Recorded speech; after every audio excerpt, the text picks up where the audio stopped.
more nut tweets. Ouch, that was my thumb, kid.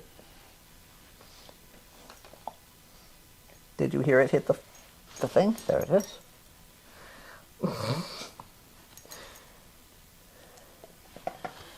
Well, that's enough of that. Hey friends, you're watching BrainStormAcres. I'm Henry. And I'm Irene. And down here is Rufous. Right. And that's what we're going to talk about today, is Rufous.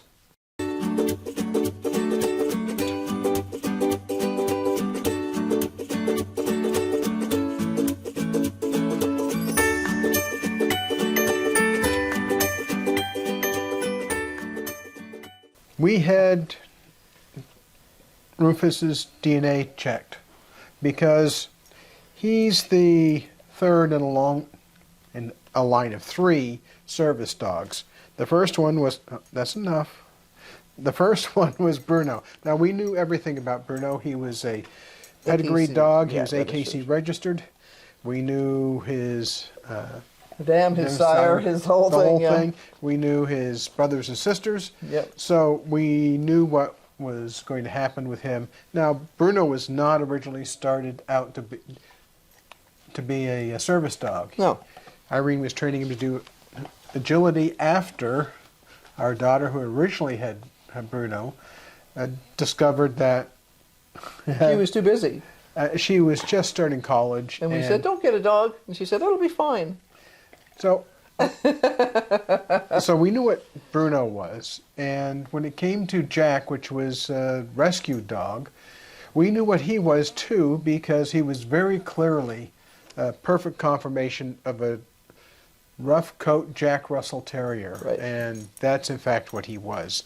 Now, we didn't worry about his genetics because we knew more or less what was going to happen, which is he did a great job for a large number of years. Now, Rufous is new to us. And Rufous has one big problem. He came from a rescue. Well, that's not a problem, but it leaves a whole bunch of unknowns for us. So we got the genetic testing done. And we just got the results back. Irene doesn't know what they are. I've looked at them. But he has 4 breeds that make up his genes. You want to guess what the number 1 might be, Irene? I'll give you a hint. One side of his family tree is all AKC registered. Okay. Well, he looks like a Wheaten Terrier. He's got hair like a Wheaten, because Wheatens have a different kind of hair and they don't shed. And that's him. You can brush his whole body and get like a tablespoon of fuzz off him, and that's just the knots that have burrs in them and stuff like that, which we have some more we collected this morning, I can tell. But it's not like with Jack, I could brush him 4 times and get 4 brushes full. And we're still getting Jack fuzz from everywhere, from Jack. Yeah, he was a very big Well, would you like to know what the number 1 breed is? Yeah. Would you believe he is a 50% miniature Schnauzer? Okay. Now, some of his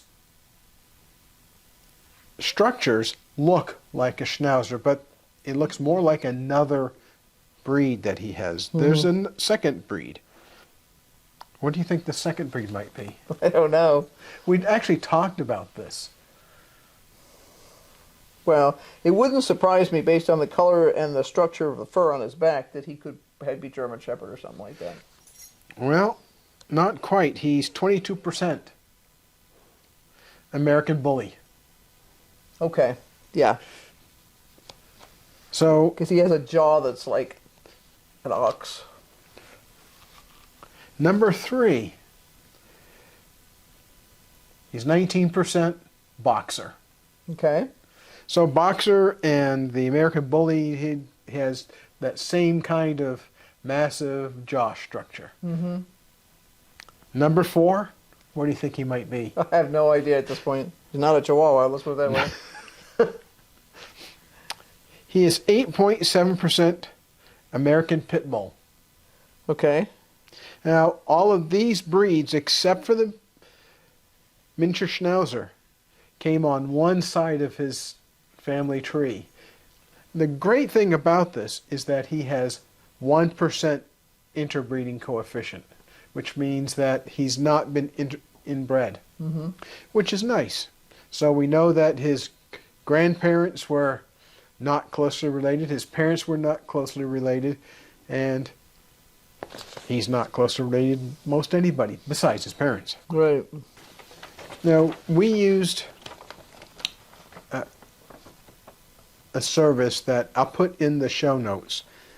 And one of the reasons why we chose it, which is being selected by a lot of people, is because you're able to get both the genetics for what the breed is, but also because you can get some health information. And the nice thing about this initial report is it gives you some of the general characteristics of the various breeds that make up Rufus's DNA. I do have doubts on some of this stuff sometimes because, like, for instance, the American Bully is a new breed that was developed in the 80s and 90s in the United States. That means they wouldn't even recognize it overseas.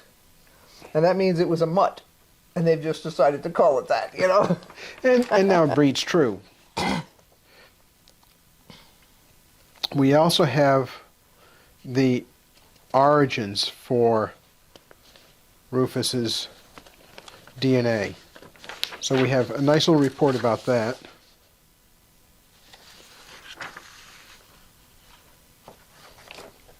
Papers. Yeah, lots of papers. Yeah. Nothing really of note. We can look at that later. Right. Looks like a color printer needs We need more color. color. Yes. Our toner is running out.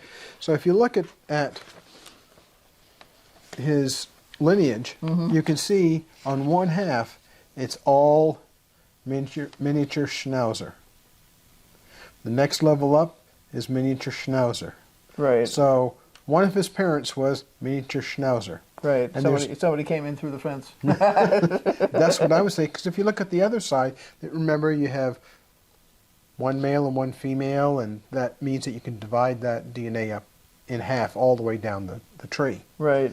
So if you look down here, I can't read from here.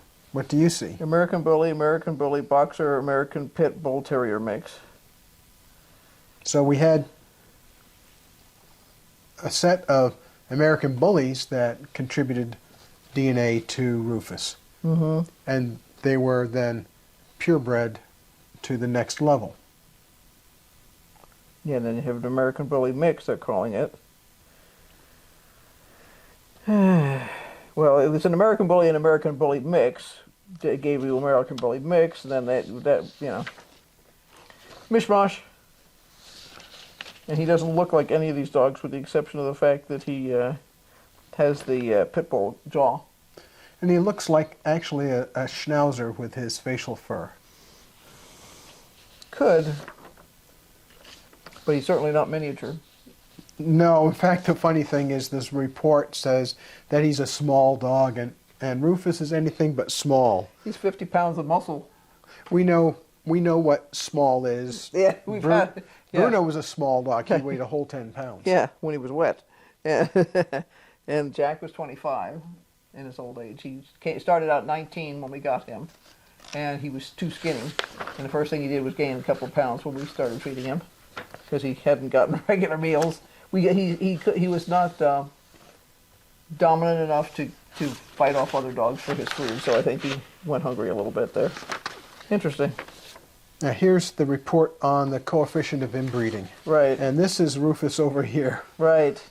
He's not inbred. Well, that's a good thing, actually, because one of the problems you have with certain breeds in particular is that, like golden retrievers, one of the trainers that I used a million years ago when I was training Bruno was used to raise golden retrievers, and there are some retriever bloodlines that had cancer in them.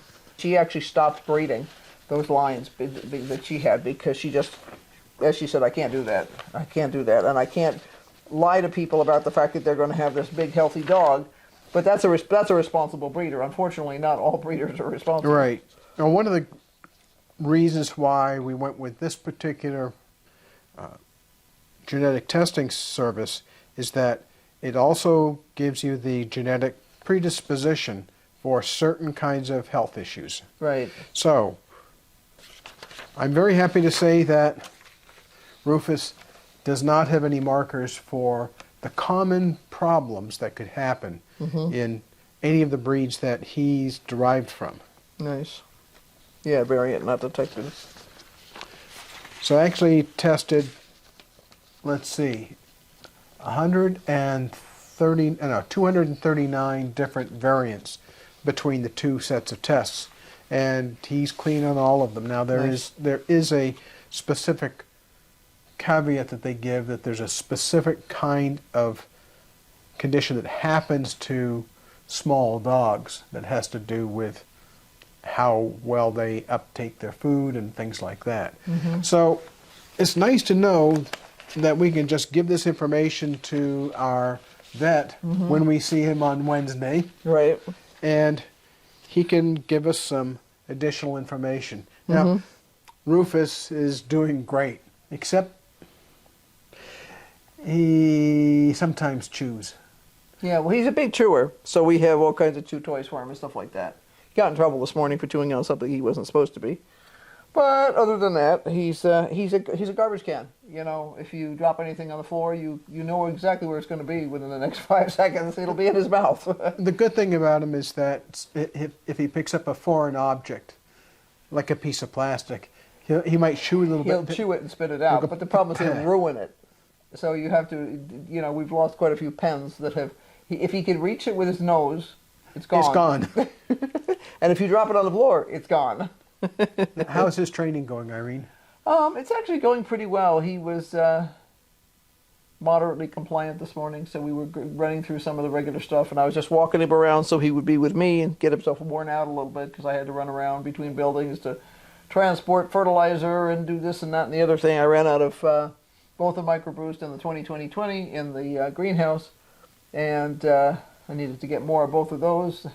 So the liquid was in the house because it had come in this winter, and the dry stuff was in the utility building because I store back stock there too. So, now, if you watched a previous show, you saw Rufous being trained by Irene. It was just an opportunity for her to get him to sit, go down, and to crawl. So she's teaching him some tricks, not just things that would normally be considered part of training for a service dog. But one of the problems with a smart dog, especially a large smart dog, is you have to find things to keep them busy and keep them entertained. And we're finding things to keep him entertained. Right, he loves working for treats, and he'll do anything for a treat. Just about. So yeah, it's interesting that they are not mentioning. Well, and we were watching somebody else on YouTube this morning who was talking about getting DNA for their dogs. And a lot of these companies will tell you, well, we searched for this many kinds of dogs, but they will not give you a list anywhere you look of what breeds they look at. And you could tell me he's anything under the sun you want to tell me. I will tell you he's got Wheaton fur. He does. And he looks like a Wheaton, and anybody looking at him says he's a Wheaton. So as far as I'm concerned, he's a Wheaton. Because some of the dogs that are in his lineage are sometimes not allowed in hotels because they have bad reputations. Now, personally, it's not the dogs that are bad, it's the owners that are bad. Well, there's very few dogs that are really aggressive all the time unless they're not well trained. And, you know, you can get, just like with psychologically unstable people, if you have badly inbred dogs, you can get psychologically unstable dogs. But, you know, he's a fuzzball. You know, we could have named him Will Wheaton. We could have. We should joke about that, you know. But I like he's got kind of a Rufous color to his fur. And he came with the name Rufous. Not that he listened to it. He didn't have a clue that that was his name. He's got the clue now. Yeah, he's got the clue now most of the time. Some of the time he listens to you. We need to work on that some more. He is so distracted. And we think there's a female in heat around here somewhere. in one of the neighbors' places because he goes outside and he's like, loses his mind. It's not as bad today as it was, say, 2 days ago. Right. 2 days ago, he would go out there and you could do nothing to distract him. You might as well just put him on a leash and take him where you want him to go because he's not listening. he was up there with his nose up in the air, sniffing, sniffing, sniffing, sniffing, sniffing, and not moving, just standing there. Sniffing, air scenting. Yeah. So there's been something going on, and he's very excited about the rodents we have in the yard. I need to do something about them. They're rototilling a couple of sections of the yard right now. But and he's sticking his nose everywhere, so at some point some rodent's going to make a mistake. Now you want to watch next week to see what we're doing. Remember earlier this year we put some cardboard on a couple of beds to prepare them for something that we were going to do this spring? Well, this spring happens Sunday. Right. So you'll see it Monday or Tuesday. Yeah, stuff finally came in. You have to. One of the things I like about the Johnny Select Seeds is if you're ordering any kind of rootstock and things like the live plants, they give you options as to when you get them delivered because they figured out that for them to guess based on your growing area, I mean, it's impossible. Once you get west of the Mississippi, the whole concept of, I'm 7B, I'm 8A, I'm whatever the heck, is virtually useless because of the altitudes. So although some of the information may be okay, it's not precise enough for shipping purposes. So they actually gave you a choice as to when you got stuff in. And we've gotten rootstock and things like that from them before, and they always did a great job of letting you know when it was coming. But this year there was no let you know when it was coming. They asked when you wanted it shipped. And they only ship on like Mondays so that it has a chance to get wherever it's going because they don't want it sitting someplace random over the weekend if they can avoid it. And of course, crappy weather can sometimes mean crappy deliveries. But it really does. They try to make sure that everything is properly set up so that nobody has a cow, nobody refuses to deliver and everything because they're agricultural products. So you have to go through agricultural testing and all that kind of stuff. So stuff came in today. We were kind of wondering when it would get here. We now have an answer. We now have an answer. We got 2 answers in one afternoon. Right, 2 answers. One Rufous and one mystery project out in the garden. Right. So. Well, thanks for watching. Don't forget to hit like, subscribe, and ring the bell for notifications because we're going to be doing a lot more stuff. And you're going to wake up. Sorry. I'm tired. It's Friday. I'm making pizza, so. That means you can have a beer tonight. I might just do that. I think I have one in the fridge. I'll check. We'll talk with you later. Bye. Hey. Keep on brainstorming. Yeah, I got a list as long as my arm of things to help me remember things today. Too many things to go on. Lots and lots and lots. Killed a ton of weeds this morning.